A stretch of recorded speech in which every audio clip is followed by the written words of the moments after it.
मुख्यमंत्री योगी आदित्यनाथ ने गुरु पूर्णिमा के अवसर पर महंत दिग्विजयनाथ स्मृति सभागार में श्री राम कथा के समापन पर व्यासपीठ की आरती की। आपको बताते हैं कि गुरु पूर्णिमा के अवसर पर गोरखनाथ मंदिर में 15 जुलाई से श्री राम कथा चल रही थी, जिसका समापन मुख्यमंत्री योगी आदित्यनाथ ने आज कथा व्यास बालक दास महाराज की आरती करके किया।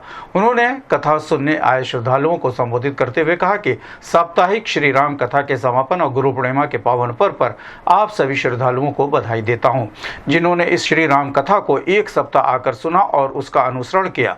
मुझे जानकारी मिली है कि हजारों श्रद्धालु प्रतिदिन मंदिर में आकर श्री राम कथा सुन रहे हैं। श्री राम कथा वर्ष में आप सबको एक बार सुनने का अवसर मिलता है। इस बार गुरु पूर्णिमा के अवसर पर श्री राम कथा के साथ आप सभी को जुड़ने का अवसर प्राप्त हुआ। हमारी भारतीय संस्कृति जितनी समृद्ध है उतनी ही प्राचीन भी है। इसके पर्व और त्यौहार ही इसके उदाहरण है। अनेक पर्व और त्यौहार भारत और सनातन धर्म को उसके इतिहास की किसी न किसी महत्वपूर्ण कड़ी के साथ जोड़ते हैं। आज वैदिक साहित्य हम सबको जिस रूप में देखने को मिलता है वो ऋषियों की कृपा से है, जिन्होंने वेदों, पुराणों और अन्य महत्वपूर्ण शास्त्रों को हमें उपलब्ध करवाया। वेद व्यास की पावन जयंती, जिसे व्यास पूर्णिमा कहा जाता है, गुरु पूर्णिमा के रूप में मनाई जाती है। हर व्यक्ति जानता है कि माता और पिता किसी भी बच्चे के पहले गुरु हैं। इसके बाद उनकी स्कूली शिक्षक गुरु आते हैं। माता और पिता को गुरु के रूप में पूज्य माना जाता है और ऋषि और संतों की परंपरा उस गुरु परंपरा का प्रतिनिधित्व करती हैं। आज के समय में व्यक्ति अपने कर्मों से अपने आप को सर्वश्रेष्ठ साबित करना नहीं चाहता और अधिक से अधिक धोखेबाज बनना चाहता है। गलत और शॉर्टकट का रास्ता अपनाकर वो मंजिल पर चढ़ना चाहता है, लेकिन उसे आत्मिक संतुष्टि नहीं मिलती। कोई भी भारतीय शास्त्र और ऋषि परंपरा इसे महत्व नहीं देती। इसलिए हमें ध्यान रखना होगा कि शास्त्रों और ऋषि परंपरा के वचनों का पालन करते हुए भारत के अवतारी विभूतियों का अनुसरण करते हुए जो आचरण करें वो हमारे लिए और हमारे परिवार के लिए अनुकूल है। हमारा कर्म राष्ट्र और धर्म के लिए अनुकूल होना चाहिए। 5000 वर्ष पहले महर्षि वेद व्यास इस धरती पर थे। उन्होंने कई पीढ़ियों का प्रतिनिधित्व किया, सभी ग्रंथों को संग्रहित किया और उन्हें वर्तमान पीढ़ी के लिए अनुकूल बना दिया। हम गुरु पूर्णिमा के रूप में उनकी जयंती मनाते हैं और उनके प्रति कृतज्ञता प्रकट करते हैं। पूरी लंका वासी अपने अपने घर से वस्त्र लेकर आए हैं, तेल लाए, घी लाए, लगाए हैं। कुछ बढ़ता गया, रहान नगर बसन घृत तेला। पूरे नगर में घी, तेल और वस्त्र नहीं बचा। हनुमान जी ने कहा कोई बात नहीं है, सब लगा दो, कल पहनने की जरूरत भी नहीं रहेगी, क्योंकि बच्चों में ही नहीं तो बहनों में क्या, सब लगा दो। लेकिन विभीषण के घर से नहीं आया। विभीषण को प्रसाद भी नहीं मिलेगा, क्योंकि लंका पर हनुमान जी जब घूमेंगे तो विभीषण का घर छोड़ देंगे।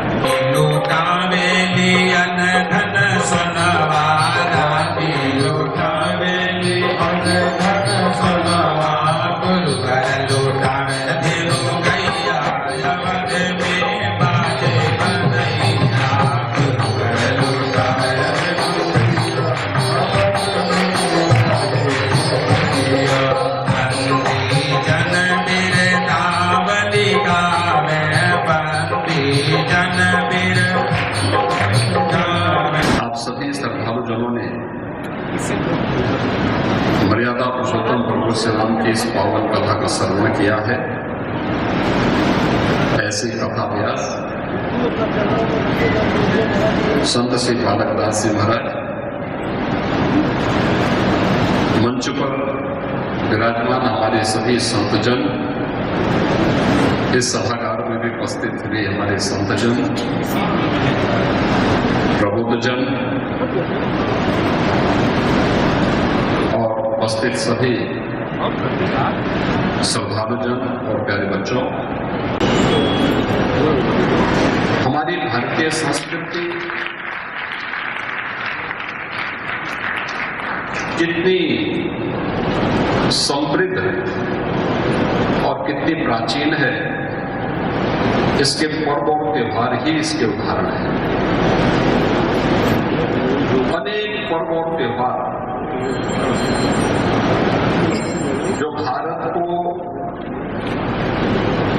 और सनातन धर्मावलंबियों को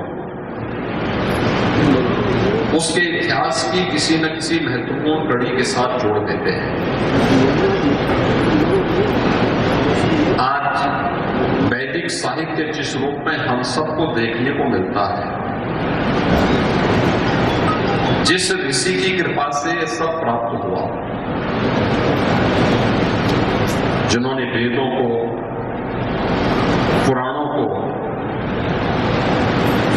अन्य महत्वपूर्ण शास्त्रों को हम सबको उपलब्ध करवाया, ऐसे जो हमारे ऋषि थे, कृष्ण द्वैपायन व्यास, उनकी जो पावन जयंती है, जो व्यास पूर्णिमा कहलाती है, वही गुरु पूर्णिमा भी है। और गुरु पूर्णिमा के इस अवसर पर हम सब आज यहां पर गुरु गोरखनाथ के इस पावन धाम पर एकत्र हुए हैं। कुछ चीजें हैं जो हम सबको जानने की आवश्यकता है। हर व्यक्ति जानता है कि माता पिता किसी भी बच्चे के पहले गुरु हैं। उनका स्कूली शिक्षक, इसके बाद उनका गुरु आता है। गुरु के रूप में ही पूज्य माना जाता है। और ऋषि परंपरा, संतों की परंपरा भी उस गुरु परंपरा का प्रतिनिधित्व करता है। हमारे यहां हमारे पोत्रों की परंपरा भी उसी के साथ जुड़ जाती है। हम लोग अपने किसी एक कार्यक्रम को आगे बढ़ाने के लिए दीक्षा के साथ भी जुड़ जाते हैं। इन सब के पीछे का उद्देश्य क्या है? एक ही है, जो हमें अच्छे मार्ग पर अग्रसर कर सके। माता पिता बच्चे का सबसे पहले हितैषी होंगे, बड़ा भाई हितैषी होगा, परिवार के बड़े बुजुर्ग हितैषी होंगे, स्कूली शिक्षक हितैषी होगा, पुरोहित कुलगुरु हितैषी होगा, ऋषि परंपरा हितैषी रही होगी। इसीलिए हमने उसे गुरु के रूप में मान्यता देकर के अपने कर्मों से अपने आप को सर्वश्रेष्ठ साबित नहीं करना चाहता। वो आधिकारिक धोखेबाज बनना चाहता है, गलत तरीके से अपना करके अधिक से अधिक समृद्धि का मार्ग अपनाना चाहता है, गलत तरीका अपना करके, शॉर्टकट का रास्ता अपना करके वह मंजिल में चढ़ना चाहता है। वह कभी उसको आत्मिक संतुष्टि प्रदान नहीं कर सकता, कभी नहीं कर सकता। कोई भी भारत का शास्त्र इस बात को महत्व नहीं देगा, कोई भी भारत का ऋषि परंपरा इसको कभी महत्व नहीं देगी। और इसलिए हम सबको इस बात को ध्यान में रखना होगा कि हमारे लिए, जो मेरे लिए अनुकूल हो, शास्त्रों के वचनों का पालन करते हुए, मेरी ऋषि परंपरा के वचनों का पालन करते हुए, भारत के उन अवतारी विभूतियों की वचनों का, उनकी मर्यादाओं का, उनके कर्म का पालन करते हुए हम जो आचरण करें वह मेरे लिए भी अनुकूल हो, मेरे परिवार के लिए भी अनुकूल हो। लेकिन केवल मेरे परिवार के अनुकूल हो और समाज के लिए अनुकूल न हो, तो फिर आपका उससे भी उपकार नहीं होने वाला। हमारा कोई भी कर्म हो जो समाज के लिए अनुकूल होगा, राष्ट्र के लिए अनुकूल होगा, धर्म के लिए अनुकूल होगा, वह आपके लिए भी अनुकूल अवश्य हो जाएगा। और इसीलिए कोई भी कर्म करे, सनातन धर्म की इतनी लंबी परंपरा, इतनी समृद्ध परंपरा, 5000 वर्ष पहले महर्षि वेदव्यास इस धराधाम पे थे।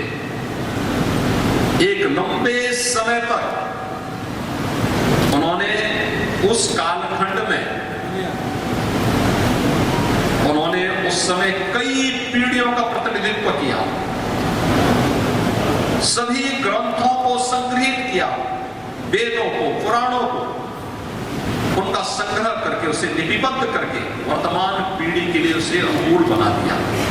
5000 वर्षों के इस इतिहास को आज गुरु पूर्णिमा के रूप में आप इस आयोजन के साथ जुड़ करके अपनी ऋषि परंपरा के प्रति कृतज्ञता ज्ञापित कर रहे हैं। मैं पूछना चाहता हूं, 5000 का इतिहास दुनिया के अंदर कितने लोगों का है? कितने लोगों के पास 5000 वर्षों का अपना इतिहास है? नहीं है। और यह तो कालखंड है कौन सा? द्वापर और कलयुग के संधि काल है। यह उस संधि काल का समय है जब एक तरफ द्वापर का अवसान होता है, कलयुग का प्रारंभ होता है। महाभारत का एक युद्ध होता है और युद्ध के बाद आज भी आप देखते होंगे, उस समय महर्षि वेदव्यास ने जो अपना अंतिम पुराण रचा, श्रीमद् भागवत महापुराण, आज भी मोक्ष का, मुक्ति का उससे पवित्र ग्रंथ दूसरा नहीं माना गया। हम उसके प्रति कृतज्ञता ज्ञापित कर रहे हैं, अपनी ऋषि परंपरा के प्रति कृतज्ञता ज्ञापित कर रहे हैं, अपनी उस परंपरा के प्रति। भारत की ऋषि परंपरा कभी अपने लिए नहीं जी, लोक कल्याण के, राष्ट्र के कल्याण के। और इसलिए हम सब का भी दायित्व क्या होना चाहिए? मुझे लगता है कोई भी भारत का सनातन धर्मावलंबी नहीं होगा जिसने अपना नाम और अपना गोत्र भारत की ऋषि परंपरा के साथ जोड़ करके न देखा हो।